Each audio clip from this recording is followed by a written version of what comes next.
Hello and welcome to Buildings of Tomorrow. My name's Jon Lester, and in today's episode we're talking about smart buildings, making real those smart building dreams and really what is behind it, what happens in the real world, what happens out there in the industry when we talk about smart buildings and actually trying to deliver them to our customers.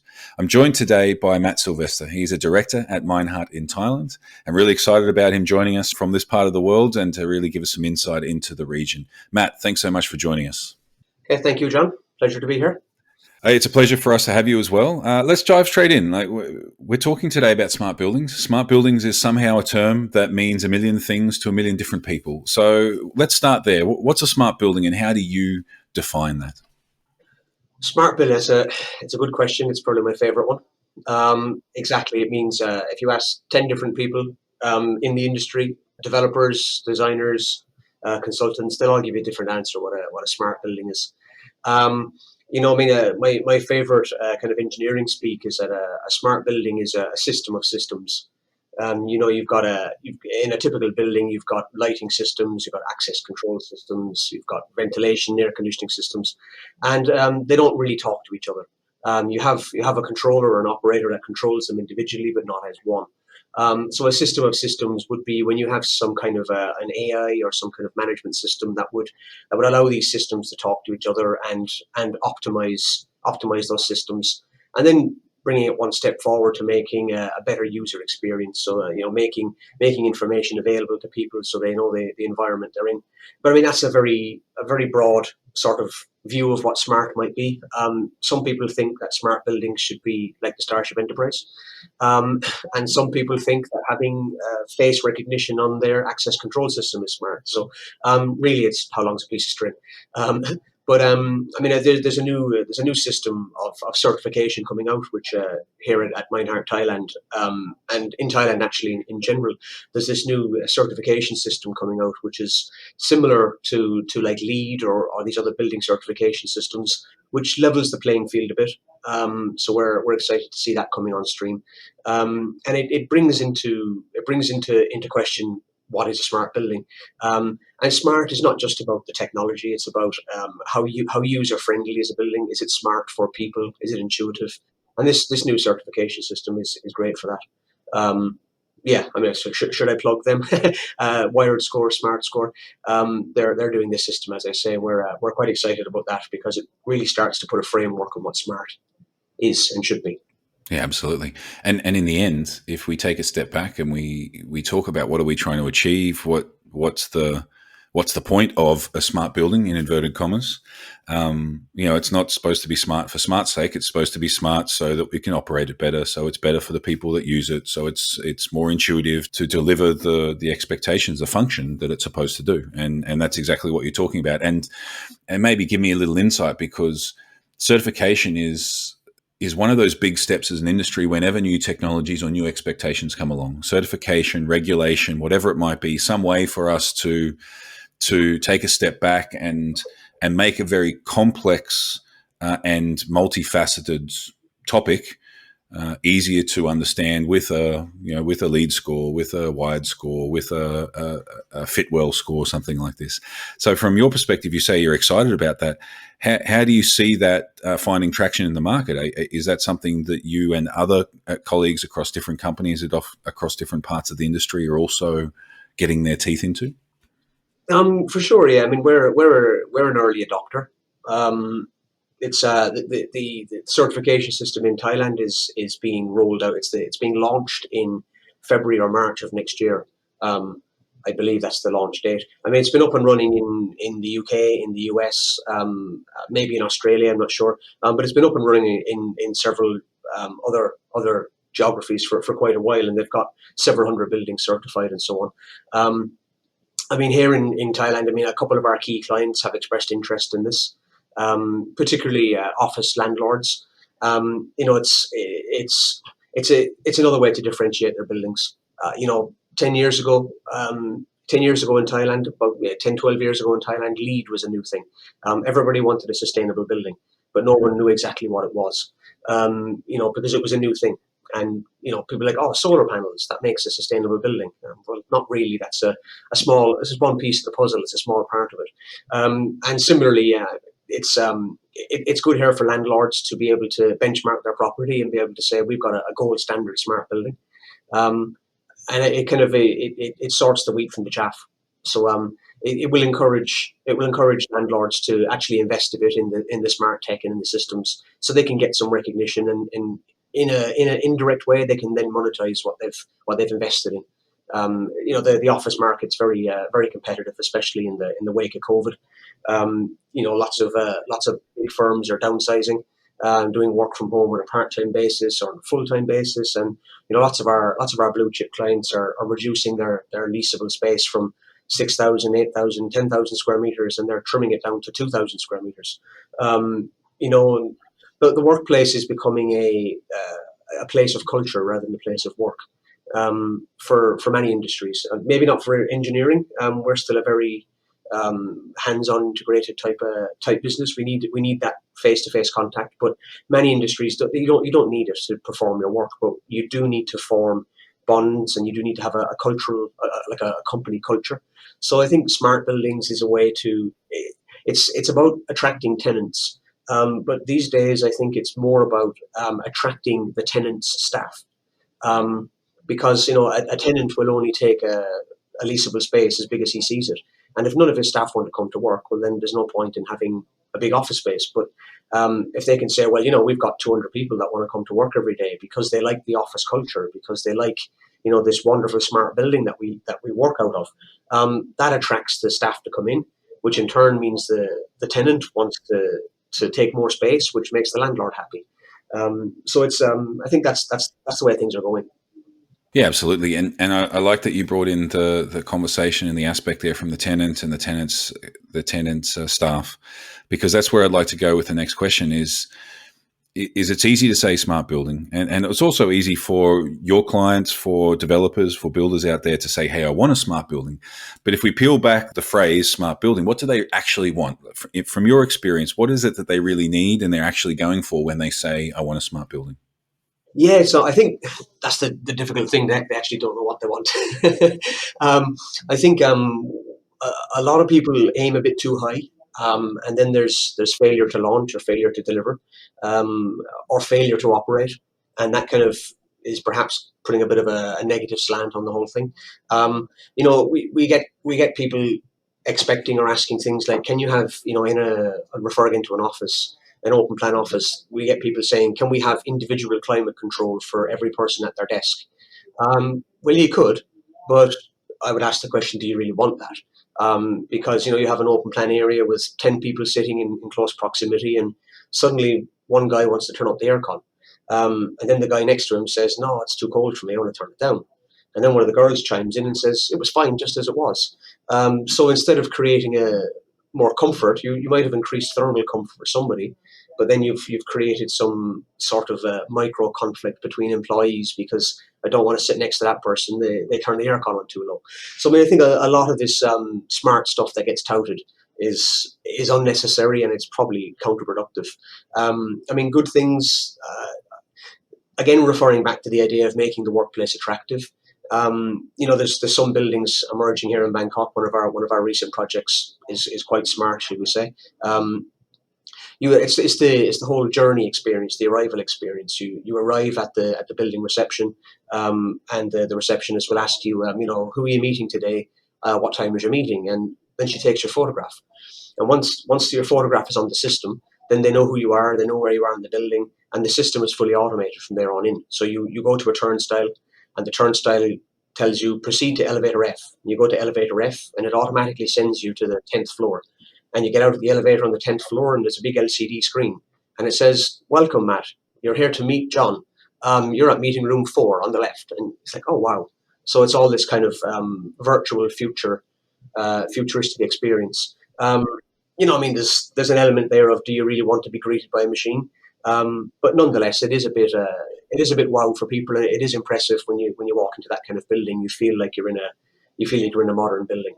So those kind of, I think those audio visual experience, access control experience, journey management, I think they're the low lying fruit, and they're the most immediately recognizable features. There are other features as well. I think actually one of the I spoke to a guy at Siemens, and he was explaining how in Singapore they've linked up one of the buildings has linked up the access control system to count how many staff are in a building at any given time, and they share that information with the F&B vendors. So the F&B vendor can then start to forecast, right, today is going to be a busy day, I need to prepare 50 ham sandwiches. And then when people come to get their food, the food is there and ready. Otherwise, he's wondering, how many should I prepare today? 10, 20? And he makes 10 sandwiches. And then 50 people come and they're disappointed. Or conversely, he makes 50 and only 10 people come and there's high wastage. So there's that second level of smart, which is more on the analytics side, which is less glamorous. So typically when clients are coming asking, that's not what they're asking for.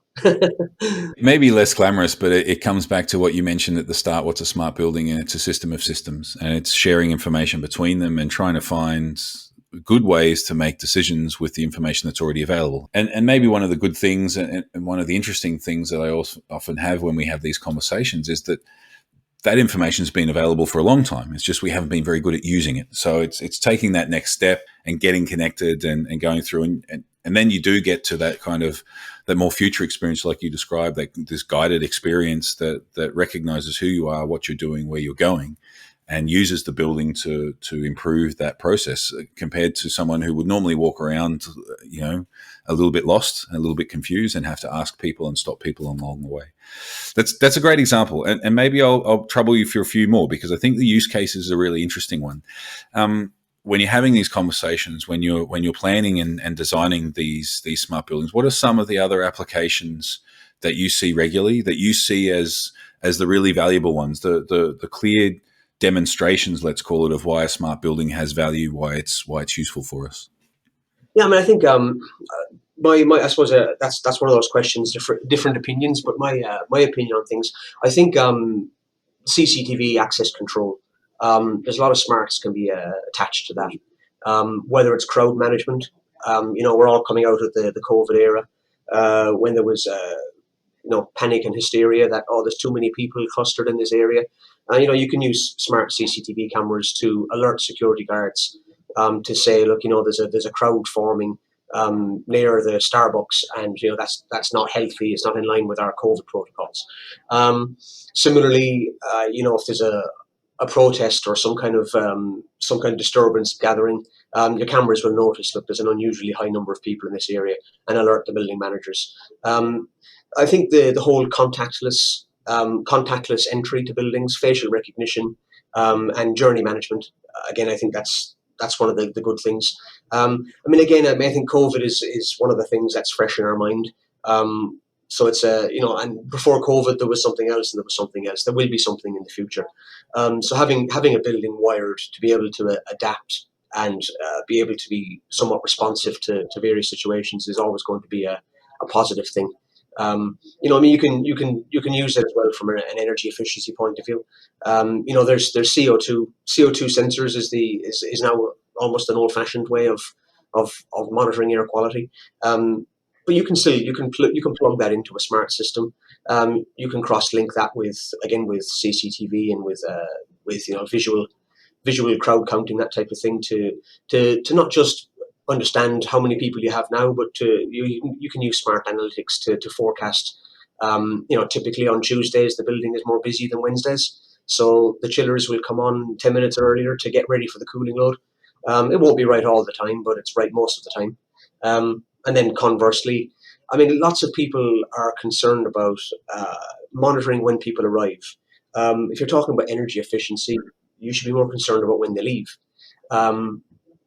When someone leaves their desk, or someone shuts down their retail stand or whatever, if the building system can recognize that, okay, people are gone, let's turn the systems off, let's turn down the air conditioning, let's turn off the lights. That's where you're going to start getting energy savings.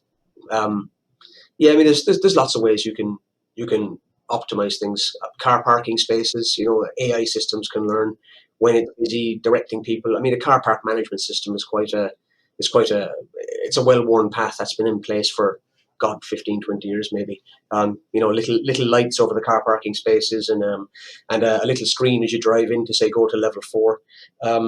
that's part of it. But I mean, you can take it one step further and book apps. You can try and get apps on your phone, booking a car parking space and that type of thing. I think that's probably going to again create a bit of conflict when two people say they've booked the same space. But at the same time, it's I want to go to the office this afternoon. I wonder, should I drive or should I take the bus or should I take the train? And you can have a look and say, oh look, it's really busy. I'm not going to park, so I'll take the train. That kind of information is very useful to people. It's tangible information, and it's not technology for technology's sake. It's actually useful. Yeah, and I think that's a great way to summarize. It's technology and information put in the hands of people when they can use it to make simple decisions. And sometimes those simple decisions have large impact, like you mentioned. If a restaurant shuts down, turning off the lights, turning off the air conditioning, turning off the mechanical services, whether it's a public holiday and maybe somebody hasn't programmed it into the system, knowing who is where and what, and still saving that energy, or like you mentioned, jumping in the car or deciding to jump in the car when you're going to pop to the office and having an understanding of how busy is it.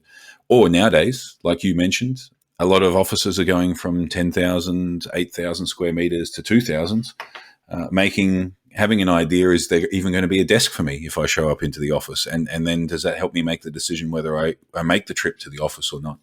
Just having that information is an interesting one. When we talk about energy saving, because in the end, especially when we're talking about mechanical services, lighting, talking about sustainability, a lot of these pieces of information, sharing the knowledge, the insight across different systems, helps us be more sustainable. Helps us to not invest energy into things that are not required. Helps us to turn things on, turn things off at the right times. And this links back to this environmental drive, the sustainability drive, the governance and regulation drive, this ESG world. From your experience in the customers, in the projects, in the developers, the builders that you're talking with, how important is this? That push for regulation, that expectation for sustainability, and the expectation from a society perspective to deliver that differentiation, like you mentioned before, around energy efficiency. But I think regulation is a good thing, because it levels the playing field. Generally speaking, you get some developers are really going the extra mile and putting in the effort, and then they're getting compared to the competitors who aren't putting in that effort. And then you've got the guys who are just in it for a quick buck. They're trying to churn out the cheapest product possible, which in the long run is not sustainable. ESG. That's sustainability. ESG. ESG is obviously a very large umbrella.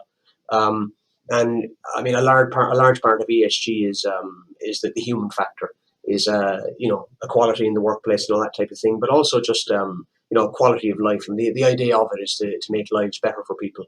That's the whole point of, in my opinion, the whole point of ESG is to improve the quality of life for everyone. That's the objective of SMART as well. Well, it's at least half the objective of SMART. SMART is probably 50% about facilities management and making things more efficient and so on, which, frankly speaking, comes down to the bottom line. The corporates are on about.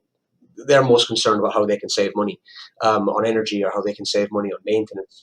The other half of that, as I mentioned, is attracting tenants, and it's driving business.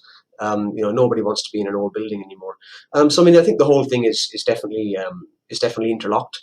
I mentioned at the start of our discussion about how this Wired Score and Smart Score is this new certification system. And interestingly, a very large percentage of that. There's points given for how sustainable is your building. So a smart building needs to be sustainable. It needs to be energy efficient. It needs to be, it needs to operate in an efficient way and be user friendly. So it's all interlinked. All these different terms and jargon. It's all wish washing into one thing, really. Do better. Yeah. Across the board. Do better with what we have already in our back pocket, which I guess is also that challenge and sometimes a frustration, which is a lot of this technology we've had, a lot of the capabilities we've had, it's just making it real, is somehow the struggle that we've had as an industry in general. We we've had, like you mentioned, we've had car park insights for a long time. We've had smart cameras for a long time. We've had very capable automation systems and mechanical systems for a long time. It's just, but if we look around the world, we don't see thousands and thousands of smart buildings. We still see challenges here. So let's jump to that little part. How do we actually make it happen? Talking about it, asking for it, deciding what we want and how we want to drive things is step one, let's call it. This is an important step to really define and decide what we want to achieve, for sure. The next step, the important one, is deployment. How do we make it real? How do we deliver this and get it operating, and not operating just on day one, but operating for the next 10, 20 years the way that it should do? Yeah, I mean, I suppose first and foremost, I mean, new buildings are easy. We should probably mention that. I don't have a statistic, and it varies across the world. But the new building stock that will come online in Bangkok and Thailand, relative to the existing building stock, is a few percent. We've got. I'm just making this number up now. We might have 2 or 3 million square meters of new office space coming online in the next 12 to 24 months. That's a wild guess. It's probably quite close, but there's millions and millions more of existing space. How do you make those ones smart? That's the real challenge, to be honest. But I mean, overall, I think keep it real is what I would say. It's bringing in the regulation and certification systems and raising awareness. That's the key to getting it started. And then installing systems that can actually be used is an important thing. I think if things are too sophisticated, there isn't a workforce there that can operate these things. And that's one of the areas of apprehension that our clients would have, is they would say, we've got this A-grade building that was designed and built 10 years ago with a fancy BMS system and a fancy EMS system and a fancy CMS system, but we don't use it because no one knows how. It's too difficult. So I think it's a key to it is deploying technologies that are readily usable and easily usable. There's a big focus on IoT and cloud connectivity and this type of thing. I think that is a difficult area.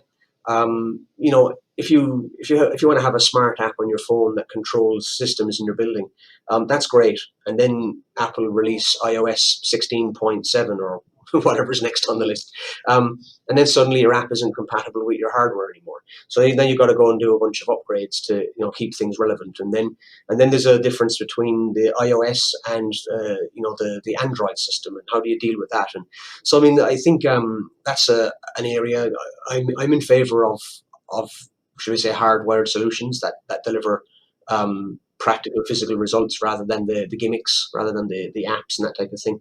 I like to see screens in the lobby with information about the air quality or information about traffic or weather or audio visual stuff that's easily readable. You don't need to be a genius to work it out. There's an interesting product out there that overcomes some of this, the Siemens Smart Hub thing. I'm not an IT background now, but this Siemens Smart Hub device, it allows you to plug into existing BMS systems and so on through a common protocol, a common IT protocol, and it somehow decodes all these different apps. And maybe you've got an app from Apple, you've got an app from me or Zomi or whoever else. You have all these different apps, and this device somehow interprets the information from those and communicates it back to your building in a common language. I think that's going to be that type of thing is going to be key to deployment in older buildings. For newer buildings or buildings that are about to undergo major renovation, I think getting the backbone in is the most important thing. Fiber optic, is still considered to be, sort of I won't say the best, but it's considered to be a good solution for IT in a building. You've got GPON systems and EPON systems, which are the next level, effectively. Getting that hard wiring in the first instance is important. I think when you're starting to make a building more and more reliant on IT and more reliant on technology, then you need to make sure there's redundancy there. So making sure there's plenty of power backup. making sure you've got dual path of if you want to be connected to the internet, well, if you're disconnected, then you have a problem. So you want to make sure you've got, redundancy there. You've got duty standby. You've got a second internet connection coming in, second power connection. So I think getting the hardware in place is quite important. And from that, a friend of mine here in Bangkok says that smart is a journey. It's not a destination. It's going to continue evolving. What's smart today will be old-fashioned in 12 months. Facial recognition, CCTV cameras, they're almost commonplace. 2-3 years ago, it was high-end stuff. It was wow. Now I've got them access control to my condo as a screen image. I don't have to use my fingerprints. Don't have to touch anything. But it all comes down to can you communicate that through the building? Is the infrastructure there? So, yeah. Yeah, absolutely. And I love that phrase that your friend gives you, your colleague in the industry there, that smart is a journey. Smart is different for every person. As soon as we start talking about what is someone trying to achieve, what's the goals, everyone, every business, even the same business in a different location has different goals and things they're trying to achieve. So smart is different, but then also exactly as you described, smart isn't a single point in time. Technology evolves, the requirements evolve. Let's look at 2019 compared to 2020. What we wanted to try and achieve as soon as COVID came around was very different from what we wanted to try and achieve the year before, and then after COVID, the same as an example. So those requirements change just as much as the technology as well. And for you, designing buildings, defining what people should do. How do you mentioned here the backbone? Getting the platform right, ensuring that the wires in the building set you up to not just be successful today, but also successful tomorrow. How do you go about specifying that, delivering that, and kind of getting everyone on board, all the different contractors, all the different services, all the different systems? How do you bring them together to deliver that solid platform from day one? It's I'll use an Australian expression which I like a lot. It's like herding cats. Quite quite difficult. I mean, I think different jurisdictions, geographies will have a different approach to that. Here in the market in Thailand, when we're specifying a project and when we're doing the design, it's generally speaking the method of procurement is very much like a design bid build. So it needs to be an open tender, which means to say there's a lot of scope for interpretation when contractors start pricing it. In an ideal world, you'd have one M&E contractor and he would have everyone underneath him, and from there, everything would be seamless and integrated, and it would be lovely. But in the real world, that's often not what happens. They'll install 4 BMS systems and then try and get a head end BMS to coordinate the 4 of them. So it is difficult, and it's going to require a bit of change. In terms of just getting the backbone infrastructure in. Like a GPON system or an EPON system or even a fiber optic system it's quite a sort of a standard specification, shall we say. I think one of the main things is to future proof and to make space.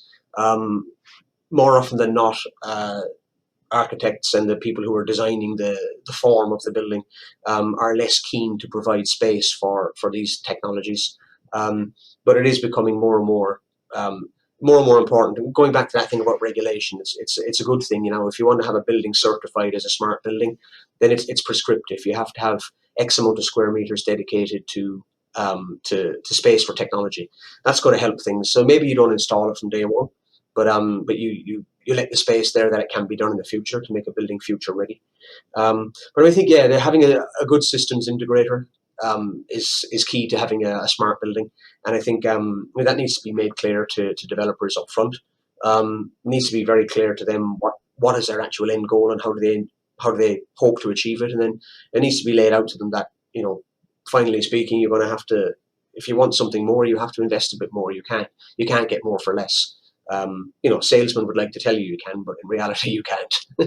So it's just about trying to educate the clients and developers. Yeah, absolutely. And as you say, you can't get more for less, but then it's important in these directions, like with these certifications, to help to then help developers, customers, investors to monetize that investment and to use it as a differentiator, and to start setting the expectation as we start to look at existing buildings and new buildings coming, having that consistency and having, let's say, the weight of expectation helping drive this investment is also going to be one of the main drivers for us to make this change fast enough. Because when we talk about sustainability and all the other things that we have behind it, these changes need to happen, and they need to happen on a broad scale, not just in that 2% of new buildings that come along every year, as you describe. Matt, thanks so much. It's been a great conversation, very enjoyable for me, very informative. So thank you so much for that. I wanted to ask you one last question, which was, we've talked about a lot of things. If you were talking to an investor, an owner, a customer out there, how would you summarize? What are the two or three things that you would say, listen, if you want a smart building, keep this in mind, and take this with you through that journey so that you have the best chance of success? How would you summarize that for a customer or a developer? Well, I suppose the first thing I'd say, and I would say this as an M&E engineer anyway, I would say think of the future. What is smart today and the requirements of today will very quickly get outdated. So make sure you build in some future provision, and that's mainly space. Make sure that you've got the ability to expand and adapt in the future. The second thing I would say would be keep it real. Try and make a hit list of your 5 things that you really want. I mean, you see stuff on TV, you go to hotels and other offices. What do you like? Try and pick stuff that will affect people's lives. Most developers are looking for a building that is outwardly smart, that is visually smart, that people can interpret as being smart. So look for those things that people will embrace and use, practical things. A third point, finally speaking, I suppose. Yeah, I mean that's about it really. I mean you can invest a lot in technology, but if you don't have the people to operate it, then that's going to be a problem. So keep that in mind. When you've got high expectations, just think to yourself, who's going to operate these things, and build your building for today, but plan for the future. In the future, maybe AI can take over and do a lot of the building operations, but at the moment it can't, not yet. So I think I would say put your money in smart things that you can put your hands on and appreciate straight away, and that will encourage future generations to progress it. It won't just come across as being a gimmick. Yeah. So avoid technology for technology's sake. That's probably the crux of it. A great summary. Thanks, Matt. To really think about, to plan for the future, to think about what's coming tomorrow, not just today. To keep it real. To think about things that actually make a difference, not just plugging in as many shiny screens or shiny technologies as you can. And then, of course, be aware that no matter how good technology is, and I think even in the future we can safely say, no matter how good technology is, analytics and AI can give you information to help make good decisions. They can give you insights into things that we may not have been able to do before, but you still need skills. You still need people who have the right level of skills to manage, and whatever system you have, you need someone who knows how to drive it. Amazing way to finish. Matt, thanks so much. Really appreciate your time and your insight. Really fun to have you with us, and thank you for joining us and being with us today for today's conversation. Great, thank you, John. Yeah, pleasure here as well. Yeah, good talking. Okay. Yeah, likewise. And hey, to finish off, a huge thank you, not just to Matt, but to everyone out there who is listening to us today. Please remember to like, share, comment on this episode, subscribe wherever you're hearing us at your favorite podcast location, and keep your eye out every couple of weeks. We've got a new conversation with experts like Matt giving us let's call it the real world on what's behind some of these buzzwords and how we really take steps forward as an industry to improve what we deliver and how we make people's lives better. So thanks again, Matt, and thanks to all of you, and we'll see you really soon.